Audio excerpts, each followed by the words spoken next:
ఎన్ Naveen good morning అన్నగారు. ఇప్పటి నుండి సీఎం గారు ఎమ్మెల్యే మినిస్టర్స్ అందరూ పబ్లిక్ ట్రాన్స్పోర్ట్స్ అదే ఆటో ర్యాపిడో వెళ్ళాలి. అలాగే రోడ్ సైడ్ ఫుడ్ 150 రూపాయలు అవుతుంది, అది తినాలి. కొంచెం గవర్నమెంట్కి ఖర్చులు మిగులుతాయి.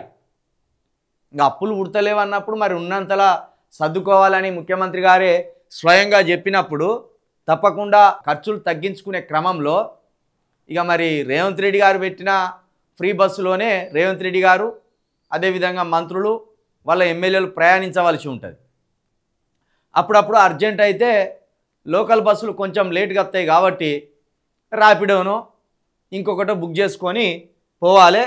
ఇక్కడ నవీన్ చెప్పినట్టు నిజమే, మీరు రోడ్డు సైడ్ ఫుడ్డే తినాలి. ఈ ర్యాపిడో అదేవిధంగా ర్యాపిడోతో పాటు ఈ సిటీ బస్సులోనే మీరు ప్రయాణించాలి.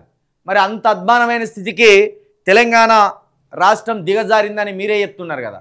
అట్లాంటప్పుడు తప్పకుండా తెలంగాణ రాష్ట్రాన్ని అభివృద్ధి పరచడానికి ఈ ముఖ్యమంత్రి గారు కావచ్చు, మంత్రులు కావచ్చు, ఎమ్మెల్యేలు కావచ్చు ఖచ్చితంగా ఖర్చులు తగ్గించుకోవాలి. హెలికాప్టర్లో తిరగద్దు మీరు. అదేవిధంగా ఈ ఫార్చునర్ కార్లలో తిరగద్దు. ఇదంతా ప్రభుత్వ సొమ్ము కాబట్టి వీటిని తగ్గించుకుంటే రాష్ట్రానికి మంచిదే అనేది నవీన్ యొక్క ప్రశ్న.